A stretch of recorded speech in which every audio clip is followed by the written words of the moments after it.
Witajcie w kolejnym rankingu na kanale Ski Jumping TV. Tym razem przyjrzymy się najdroższym skoczniom narciarskim, jakie kiedykolwiek powstały na świecie. Zestawienie obejmie 10 kompleksów skoczni. Do kosztów obiektu wliczana była cała infrastruktura danego kompleksu, a kwoty te będą podawane w euro. Zapraszam do oglądania. Na miejscu 10 znalazł się kazachski kompleks skoczni w Almatach, którego koszt wyniósł około 37 milionów euro. W jego skład wchodzi w sumie 5 skoczni, w tym duża HS-140 i normalna HS-100. Obiekty te zostały oddane do użytku w 2010 roku i od tamtej pory kilkukrotnie gościły letnie Grand Prix, a także jeden raz zawody Pucharu Świata.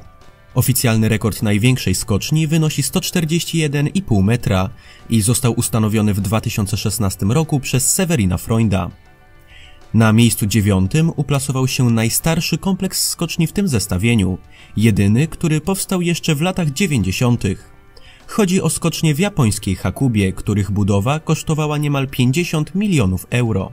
Te olimpijskie obiekty zostały oddane do użytku w 1992 roku i były wówczas zdecydowanie najdroższym kompleksem skoczni na całym świecie. W 1998 odbyły się tu Igrzyska Olimpijskie, podczas których po złote medale sięgali Kazuyoshi Funaki i Jani Soininen. Przy skoczniach mieszczą się jedne z największych na świecie trybun, które mogą pomieścić nawet do 45 tysięcy kibiców. Rekordzistą dużego obiektu jest Takanobu Okabe, który podczas igrzysk uzyskał tu odległość 137 metrów. Zawody Pucharu Świata po raz ostatni odbyły się tu w 2004, natomiast zawody letniego Grand Prix w 2019 roku. Miejsce 8 przypadło kolejnemu olimpijskiemu kompleksowi w południowo-koreańskim Pjongczangu. Koszt budowy tych skoczni wyniósł około 50 milionów euro. Skocznie te powstały w 2009 roku i od tamtej pory gościły zawody Pucharu Kontynentalnego oraz FIS Cupu, a w roku 2018 odbyły się tu zimowe Igrzyska Olimpijskie. Złote medale z Pjongczangu przywieźli Andreas Wellinger oraz Kamil Stoch.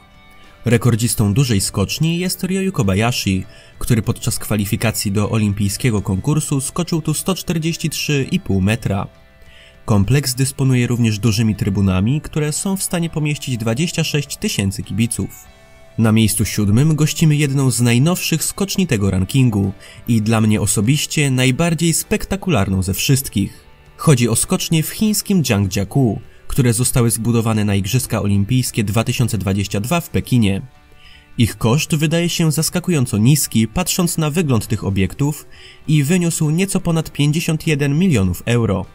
Obiekty zostały ukończone dopiero pod koniec 2020 roku, a pierwsze zawody odbędą się tu jeszcze w tym tygodniu, ponieważ na 4 i 5 grudnia zaplanowano w tym miejscu Puchar Kontynentalny. Natomiast już w lutym odbędą się na tych skoczniach kolejne konkursy w ramach zimowych Igrzysk Olimpijskich. Trybuny kompleksu są stosunkowo niewielkie i mogą pomieścić 10 tysięcy kibiców. Nad skocznią znajduje się 40-metrowa okrągła platforma widokowa o średnicy 80 metrów, która zawiera panoramiczną restaurację. Obiekty są również wyposażone w nowoczesny i spektakularny system oświetlenia, co doskonale widzicie właśnie w filmie. Miejsce 6 zajmuje następny olimpijski kompleks skoczni w Whistler, przygotowany na igrzyska w Vancouver 2010. Kompleks kosztował 54 miliony euro. Same skocznie nie robią może szczególnego wrażenia, jednak duże koszty obiektów wygenerowało przygotowanie skalistego terenu pod skocznie. Kompleks powstał w 2007 roku i już 3 lata później gościł zimowych olimpijczyków. 2 złote medale wywalczył tu Simon Amann. Rekord obiektu pobił podczas próby przedolimpijskiej w 2009 roku Gregor Schlierenzauer, osiągając niesamowitą odległość 149 metrów. Trybuny obiektu są w stanie pomieścić 12 tysięcy kibiców. Vancouver ma w planach starania o Igrzyska Olimpijskie w 2030 roku i jeżeli udałoby się im zrealizować te plany, to skocznie w Whistler po dokładnie 20 latach ponownie gościłyby zawody tej rangi. Miejsce 5 to dopiero drugi nieolimpijski kompleks w tym zestawieniu i jednocześnie drugi na terenie Kazachstanu. Chodzi o skocznie w Szczuczyńsku, których koszt budowy wyniósł około 79 milionów euro. Skocznie te zostały wybudowane niedawno, w roku 2018. Należą do jednych z najbardziej efektownych i najnowocześniejszych na świecie. Panuje powszechna opinia, że obiekt HS-140 jest największą igielitową skocznią, jaka kiedykolwiek powstała i umożliwia bezpieczne lądowanie za 150 metrem. Podczas jej otwarcia Jurij Tepesz uzyskał 154 metry, co jest najdłuższym oficjalnie zmierzonym skokiem na igielicie, jednak Słoweniec podparł swoją próbę.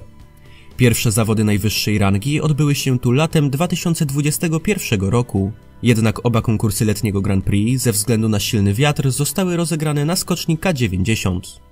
Imponujące trybuny, przypominające te na słynnej skoczni w Oslo, mogą pomieścić 15 000 kibiców. Pora na miejsce czwarte, gdzie po raz pierwszy przekroczymy barierę 100 milionów euro. Tuż za podium uplasował się kompleks w rosyjskim Czajkowskim, którego budowa kosztowała 110 milionów euro. Skocznie w Czajkowskim zostały oddane do użytku w roku 2012. Od tamtej pory regularnie goszczą zimowy puchar kontynentalny, a także letnie Grand Prix. Duży koszt kompleksu wynika z faktu, że oprócz okazałych, nowoczesnych skoczni dużej i normalnej, znajdują się tu również 3 mniejsze skocznie do szkolenia młodzieży oraz hotel wybudowany tuż przy nich i wchodzący w skład całego sportowego kompleksu. Zadziwiająco małe są jednak trybuny skoczni, które mogą pomieścić zaledwie 2000 kibiców. No i przyszedł czas na podium naszego rankingu. Kompleks, który otwiera czołową trójkę, będzie dla Was z pewnością ogromnym zaskoczeniem. Na trzecim miejscu znalazły się skocznie w chińskim Laiyuan, których koszt budowy to aż 114 milionów euro.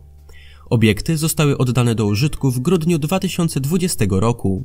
Ich parametry techniczne są doskonałą kopią parametrów skoczni olimpijskich w Zhangjiakou. Był to jeden z celów powstania tego kompleksu, aby stworzyć chińskim skoczkom perfekcyjne warunki treningowe pod kątem igrzysk.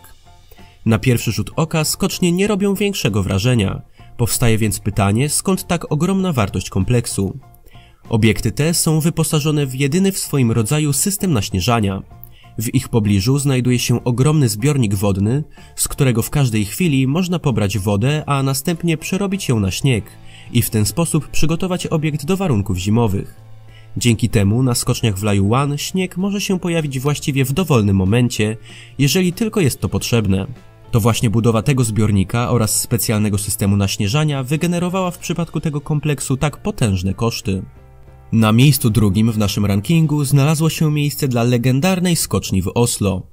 Koszt budowy tego imponującego obiektu to aż 200 milionów euro. Nowa skocznia w Oslo została wybudowana od podstaw i oddana do użytku w roku 2010. Od tamtej pory uznawana jest za jedną z najbardziej futurystycznych i najpiękniejszych skoczni na świecie. W 2011 roku odbyły się tu Mistrzostwa Świata, podczas których złotymi medalami podzielili się Thomas Morgenstern i Gregor Schlierenzauer.